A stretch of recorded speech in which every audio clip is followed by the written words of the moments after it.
ఈ పరిస్థితులను గమనించే నాటి కేంద్ర ప్రభుత్వం తెలంగాణ విద్యుత్ అవసరాల దృష్ట్యా రాష్ట్ర ఏర్పాటుకు ముందు 5 సంవత్సరాల విద్యుత్ వినియోగాన్ని పరిగణలోకి తీసుకొని విభజన తర్వాత 2 రాష్ట్రాలు విద్యుత్తును వినియోగించాల్సిన నిబంధనలను రాష్ట్ర విభజన చట్టంలో స్పష్టంగా పొందుపరిచింది.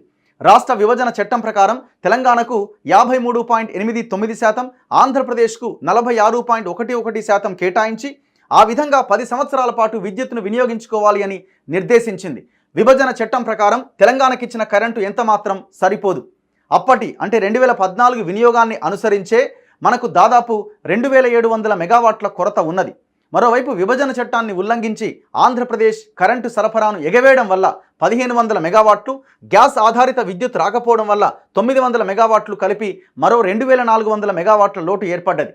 వెరసి మొత్తం మీద సుమారు 5000 మెగావాట్ల కొరతతో తెలంగాణలోని విద్యుత్ రంగంలో తీవ్ర సంక్షోభం ఏర్పడింది. దరిమిలా రాష్ట్రాన్ని విద్యుత్ సంక్షోభం నుంచి గట్టెక్కించడానికి గాను తెలంగాణకు శాశ్వతంగా ప్రయోజనాలు చేకూర్చే దిశగాను తెలంగాణ ప్రభుత్వం, తెలంగాణ విద్యుత్ సంస్థలు ఏకోన్ముఖంగా పనిచేసి కఠోర శ్రమ చేసి అద్భుతమైన విజయాలు సాధించాయి. అత్యంత అధ్వాన్న పరిస్థితిలో ఉన్న తెలంగాణ విద్యుత్ పంపిణీ వ్యవస్థను పటిష్టపరచడానికి అనేక నిర్మాణాత్మక చర్యలు తీసుకొని విజయం సాధించడం, విద్యుత్ ఉత్పత్తిలో తెలంగాణ స్వయం సమృద్ధి సాధించడం ఇందుకు ఉదాహరణలు. తత్ఫలితంగా రాష్ట్రం ఆవిర్భవించినప్పుడు 7778 మెగావాట్లుగా ఉన్న రాష్ట్ర స్థాపిత విద్యుత్ తర్వాత సుమారు 20,000 మెగావాట్ల పైచీలకు చేరడం, అటు సరఫరా పంపిణీ వ్యవస్థలు పటిష్టపడి సక్రమ విద్యుత్ సరఫరా చేసే స్థాయికి ఎదగడం, తద్వారా మన భారతదేశంలోనే నాణ్యమైన నిరంతరాయ కరెంటును అన్ని రంగాలకు సరఫరా చేసిన ఏకైక రాష్ట్రంగా తెలంగాణ వినుతికెక్కడం తమరికి తెలియని విషయం కాదు. 2014లో రాష్ట్రం ఆవిర్భవించిన నాడు తెలంగాణ తలసరి విద్యుత్ వినియోగం 1196 యూనిట్లయితే 10 ఏళ్ల కాలంలో అది 2349 యూనిట్లకు పెరగడం, ఆ ఫలాలు మనమంతా అనుభవించడం మనందరికీ గర్వకారణం. ఈయన చెప్తున్నది 2 పాయింట్లు. రాష్ట్ర స్థాపిత విద్యుత్ పెరిగింది, తలసరి విద్యుత్ వినియోగం పెరిగింది అని చెప్తున్నాడు. నీకు ఎక్కువ అవసరం లేదు కేసీఆర్, జర్రగి ఆర్టికల్ చదువు, నువ్వు ఇక పెద్దగా అవసరం లేదు. ఇగో 9 ఏళ్ల బీఆర్ఎస్ పాలనలో విద్యుత్ రంగం ఏ రకంగా విధ్వంసమైందని విద్యుత్ రంగ నిపుణుడు కె రఘు గారు రాసిన ఈ ఆర్టికల్ చదువు. అర్థమైందా? ఈ ఆర్టికల్లో చాలా క్లియర్గా ఈయన రాసినారు. ఈయన రఘు గారు చాలా పెద్ద ఎత్తున దీంట్లో ఇన్వాల్వ్ అయి ఉన్నారు. ఆయన ఈ కేసీఆర్ యొక్క అరాచకాలను క్వశ్చన్ చేసిండనే 2 సార్లు రివర్షన్, ఆయనకి 2 ప్రమోషన్లు రావాల్సింది 2 రివర్షన్లు. ఈయన ఇవన్నీ మాట్లాడుతున్నాడనే, ఛత్తీస్గఢ్ ఒప్పందం ఇవన్నీ మాట్లాడుతున్నాడని ఆయన తీసుకుపోయి వరంగల్ ట్రాన్స్ఫర్ చేసిండు. నువ్వు ఈ రకంగా చేసి ఇలా మొత్తం అద్భుతాలు సాధించినట్టు. ఇగో ఆయన చెప్తున్న లెక్క చూడండి. తెలంగాణ రాష్ట్రం ఏర్పడే నాటికి రాష్ట్ర విద్యుత్ స్థాపిత సామర్థ్యం 7700 మెగావాట్లు. ఇప్పుడు ఆయన కేసీఆర్ లెటర్లో రాసిన దానికి ఆన్సర్ 2023 డిసెంబర్ నాటికి ఈ స్థాపిత సామర్థ్యం 19475 మెగావాట్లకు చేరింది. అంటే కేసీఆర్ చెప్తున్న దాంట్లో ఫిగర్స్ కరెక్టే ఉన్నాయి. అంటే 9 సంవత్సరాల్లో 11697 మెగావాట్ల అదనపు సామర్థ్యం ఏర్పడింది. 60 ఏళ్లలో సాధించలేని సామర్థ్యం తాము సాధించగలిగామని, ఇదంతా తమ గొప్పతనమే అని బీఆర్ఎస్ నాయకులు ప్రచారం చేస్తున్నారు. ఇవాళ కేసీఆర్ కూడా అదే చెప్తున్నాడు. దానికి ఆన్సర్ ఏంటంటే ఇందులో ఎవరి పాత్ర ఉంది? ఈ 11,697 మెగావాట్లు అదనంగా విద్యుత్ స్థాపిత సామర్థ్యం రావడానికి పాత్ర ఎవరిది? కేంద్ర రంగం. 2014 తర్వాత కేంద్ర ప్రభుత్వ సంస్థల ఆధ్వర్యంలో నెలకొల్పబడిన విద్యుత్ ప్రాజెక్టుల్లో తెలంగాణకు కేటాయించిన విద్యుత్ సామర్థ్యం 1873 మెగావాట్ల నుంచి 3177 మెగావాట్లకు పెరిగింది. అంటే 1314 మెగావాట్లు పెరిగింది. ఇందులో రాష్ట్ర ప్రభుత్వ ప్రమేయము, కేసీఆర్ ప్రమేయము 0. నెక్స్ట్ ప్రైవేట్ రంగం విషయానికి వద్దాం. ప్రైవేట్ రంగం సెంబ్కార్ప్ అనే ప్రైవేట్ సంస్థతో తెలంగాణ ప్రభుత్వం 570 మెగావాట్ల విద్యుత్ సరఫరాకు ఒప్పందం చేసుకున్నది. ఇది పూర్తిగా ప్రైవేట్ సంస్థ. రాష్ట్ర ప్రభుత్వ ప్రమేయం లేనే లేదు. ఇదే సంస్థతో ఉమ్మడి రాష్ట్రంలో చేసుకున్న ఒప్పంద ధర కన్నా చాలా అధికంగా ధర ఉందనే ఆరోపణలు కూడా ఉన్నాయి. ఓకే, ఇక్కడ 570 మెగావాట్లు. నెక్స్ట్ ఛత్తీస్గఢ్తో 1000 మెగావాట్ల సరఫరాకు తెలంగాణ ప్రభుత్వం ఒక ఒప్పందం చేసుకున్నది. ఇది 1000 మెగావాట్లు. నెక్స్ట్ సౌరశక్తి సామర్థ్యం తెలంగాణ ఏర్పడ్డ తర్వాత సుమారు 5526 మెగావాట్లు స్థాపించబడింది. ఈ మొత్తం కూడా ప్రైవేట్ రంగంలో వచ్చింది. ఎవరు టెండర్లు పిలిచినా ప్రాజెక్టులు పెట్టడానికి ప్రైవేట్ పెట్టుబడిదారులు సిద్ధంగా ఉన్నారు. సో ఇట్లా దాదాపు మన పొరుగు రాష్ట్రం ఆంధ్రప్రదేశ్ అయితే 9000 మెగావాట్ల సామర్థ్యం ఉన్న సంప్రదాయేతర ఇంధన వనరుల ప్రాజెక్టులను ప్రైవేట్ రంగంలో స్థాపించారు. సో ఇక్కడ కూడా బీఆర్ఎస్ కేసీఆర్ సాధించిన గొప్పతనం ఏమీ లేదు. ఇక రాష్ట్ర ప్రభుత్వ రంగం సింగరేణి సంస్థ. రాష్ట్రం ఏర్పడే నాటికే కాంగ్రెస్ మొదలుపెట్టిన 1200 మెగావాట్ల ప్రాజెక్టు పనులు అధిక భాగం పూర్తయినాయి. వీటిని తెలంగాణ ప్రభుత్వం పూర్తి చేసింది. కాకతీయ థర్మల్ పవర్ ప్లాంట్ భూపాలపల్లిలో నిర్మితమైన ఈ 600 మెగావాట్ల ప్రాజెక్టు కూడా అంతకుముందే కాంగ్రెస్ మొదలుపెట్టి సింహభాగం పూర్తి చేసింది. దీన్ని కేసీఆర్ వచ్చిన తర్వాత కంప్లీట్ చేసిండు. ఈయన చేసిన లెక్కేందండి? ఈయన చేసిన కొత్త లెక్కేంది? ఈయన ఏమంటుండు? 20,000 మెగావాట్ల స్థాపిత సామర్థ్యం పెంచిన అంటుండు. నువ్వు చేసింది మహా అయితే ఒక 1000 మెగావాట్లు పెంచుంటే మేము అటు ఇటుగా. నువ్వు ఎక్కడ పవర్ను ఉత్పత్తి చేసినావు స్థాపిత సామర్థ్యం పెంచడానికి? ఇగో ఈ రకంగా శుద్ధ అబద్ధాలు రాసి జడ్జిని తప్పుకోమంటున్నాడు. రెండోది ఏమన్నాడు? తలసరి విద్యుత్ వినియోగంలో ఎక్కడనో ఉన్నామన్నాడు. దాని మీద కూడా ఈయన రాయడం జరిగింది. ఇగో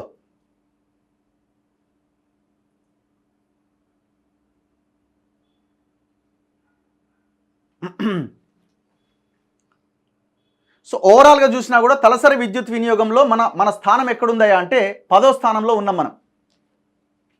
ఇక ఆస్తులు అప్పులు ఇదంతా మనకు కళ్ళ ముందు కట్టినట్టుగా ఈ ఆర్టికల్లో మనకు కనబడుతుంది.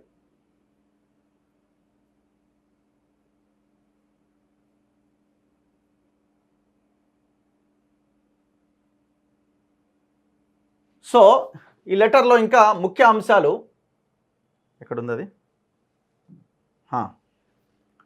సో ఈ తలసరి విద్యుత్ వినియోగంలో కూడా మన రాష్ట్రము ఈ దేశంలో 10వ స్థానంలో ఉన్నాం మనం. 10th ప్లేస్ మనది. ఒక్కసారి మీరు స్టాటిస్టిక్స్ లెక్కలు తీస్తే చాలా క్లియర్గా ఇది అర్థమవుతుంది మనకి. నెక్స్ట్ ఆయన లెటర్లోని సెకండ్ పేరా, తెలంగాణ రాష్ట్ర ఆవిర్భావం నుంచి పనిచేసిన అప్పటి రాష్ట్ర ప్రభుత్వం ఈ విజయాలను ఆషామాషిగా సాధించలే. ఇతర రాష్ట్రాల నుంచి విద్యుత్ కొనుగోళ్ల విధానంలో కావచ్చు, లేదా రాష్ట్రంలో నూతన విద్యుత్ ఉత్పత్తి కేంద్రాలు నెలకొల్పే విషయంలో కావచ్చు, అన్ని రకాల చట్టాలను నిబంధనలను పాటిస్తూ కేంద్ర రాష్ట్ర అనుమతులు సాధిస్తూ ముందుకు పోవడం జరిగింది. ఎలక్ట్రిసిటీ యాక్ట్ 2003ని అనుసరిస్తూ వీటన్నింటికీ అవసరమైనటువంటి కేంద్ర ప్రభుత్వ సంస్థల రాష్ట్ర ప్రభుత్వ సంస్థల నుంచి అన్ని రకాల అనుమతులు పొంది ముందుకు పురోగమించడం జరిగింది. ఇది కాకుండా ఎలక్ట్రిసిటీ యాక్ట్ 2003 ప్రకారం ఏర్పడ్డ న్యాయ ప్రతిపత్తి కలిగిన స్టేట్ ఎలక్ట్రిసిటీ రెగ్యులేటరీ కమిషన్ ఈఆర్సీల యొక్క తీర్పులకు లోబడే అన్ని చర్యలు తీసుకున్నాం. అట్టి చర్యలపైన ఏదేని ఒక వ్యక్తి కానీ లేదా వ్యక్తులు కానీ సంస్థలకు కానీ అభ్యంతరాలు ఉన్న ఎడల ఈఆర్సీలు నిర్వహించే పబ్లిక్ హియరింగుల్లో తమ ఆక్షేపణలు తెలియజేయవచ్చు. ఏదేని విషయంపైన వారి అభ్యంతరాలకు వ్యతిరేకంగా ఈఆర్సీ తీర్పు వెలువరించినచో వారు ఎలక్ట్రిసిటీ అప్పీలేట్ ట్రైబ్యునల్కు అప్పీల్ చేసుకోవచ్చు. ఛత్తీస్గఢ్ నుంచి రాష్ట్ర విద్యుత్ సంస్థలు కరెంటు కొనుగోలు చేయడం పైన నాటి తెలుగుదేశం ఎమ్మెల్యే రేవంత్ రెడ్డి గారు తెలంగాణ ఈఆర్సీకి తన అభ్యంతరాలు తెలియజేశారు. ఆయన తెలియజేశారు. ఇప్పుడు నేను చెప్పిన విద్యుత్ రంగ నిపుణులు రఘు గారు కూడా తెలియజేయడం జరిగింది. ఆయన తెలియజేసినందుకే నువ్వేం చేసినావు? ఆయనకి మెమో ఇచ్చి ఆయనని వరంగల్కి ట్రాన్స్ఫర్ చేసినావు. ఎందుకు చేసినావు? మరి ఏ తప్పు చేయలే కదా నువ్వు. ఆయన ఆక్షేపణలను పరిశీలించి పరిగణలోకి తీసుకున్న తర్వాతనే తెలంగాణ విద్యుత్ సంస్థలు చేసిన ప్రతిపాదనలకు ఈఆర్సీ ఆమోదముద్ర వేసింది. అప్పటికి శ్రీ రేవంత్ రెడ్డి గారికి తెలంగాణ ఈఆర్సీ నిర్ణయాలపై అభ్యంతరాలు ఆక్షేపణలో ఉంటే ఎలక్ట్రిసిటీ అప్పీలేట్ ట్రైబ్యునల్కు వెళ్లే అవకాశం, తదనంతరం సుప్రీంకోర్టుకు సంప్రదించే స్వేచ్ఛను ఆయనకు కల్పించింది. ఇక్కడ కానీ ఆయన ఆనాడు ఎలాంటి అప్పీళ్లకు వెళ్లిన దాఖలాలు లేవు.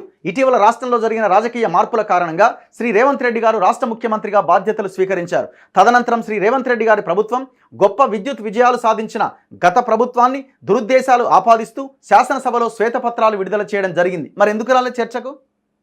అప్పుడు ఫామ్ హౌస్లో ఉన్నావు, ఫామ్ హౌస్లో వండుకున్నావు. ఇప్పుడు కమిషన్ ముందు హాజరుగామంటే లెటర్లు రాస్తున్నావు అదే ఫామ్ హౌస్లో ఉండి. వాటి మీద రాష్ట్ర శాసనసభలో చర్చోపచర్చలు జరిగినాయి. ఆ చర్చలను వేడున్నావు. శాసనసభాపక్ష నేతగా బీఆర్ఎస్ నుంచి ఆ చర్చలో నువ్వు ఎక్కడున్నావు? అంతటితో ఆగకుండా ఎలక్ట్రిసిటీ రెగ్యులేటరీ సంస్థలు వెలువరించిన తీర్పులపైన ఎంక్వైరీలు చేయకూడదన్న, ఎంక్వైరీ కమిషన్లు వేయకూడదన్న కనీస ఇంగితాన్ని కూడా శ్రీ రేవంత్ రెడ్డి ప్రభుత్వం కోల్పోయి ఒక ఎంక్వైరీ కమిషన్ను ఏర్పాటు చేయాలని నిర్ణయించింది. అట్టి ఎంక్వైరీ కమిషన్ను మీ ఆధ్వర్యంలో ఏర్పాటు చేస్తూ ఉత్తర్వులు చేయడం జరిగింది. పాయింట్ ఏంటంటే ఇక్కడ ఈఆర్సీ రాజ్యాంగబద్ధ సంస్థ, సో ఆ సంస్థ మీద ఎంక్వైరీ చేయడానికి వీలు లేదు అని అంటున్నాడు. ఇప్పుడు ఎంక్వైరీ చేయడానికి వీలుందా లేదా అన్నది పాయింట్ కాదు ఇక్కడ.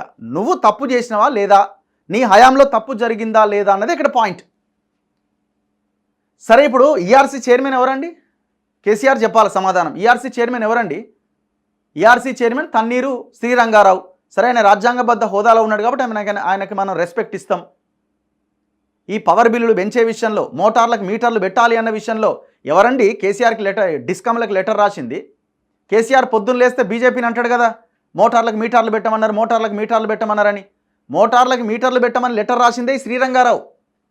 ఈఆర్సీ చైర్మన్గా ఉండి డిస్కంలకు లెటర్ రాస్తే డిస్కంలు మా దగ్గర పైసలు కేసీఆర్ మొత్తం మమ్మల్ని ముంచేసిండు, 98 కోట్లు మేము రూరల్ ఎలక్ట్రిఫికేషన్ కార్పొరేషన్కి లోన్ కింద పెట్టుకున్నాం, ఆ 90 కోట్లు రాగానే మేము మీటర్లు పెడతాం, మీకు క్వార్టర్లీ రిపోర్ట్ సబ్మిట్ చేస్తామని చెప్పింది డిస్కంలు. ఎవరికి? శ్రీరంగారావుకి. ఈయన ఈఆర్సీ అని. ఈఆర్సీ చైర్మన్ ఎవరు? మీ అల్లుడు.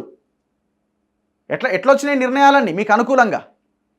ఇప్పుడు ఈఆర్సీ నిర్ణయం తీసుకుంటుంది, ఈఆర్సీ ఎంక్వైరీ చేయొద్దనంటే కరెంటు బిల్లులు పెంచొద్దని ఈఆర్సీ ముందు జనం పోయి గొడవ చేస్తారు. ఈఆర్సీ అన్న తగ్గింది అయినాడన్న?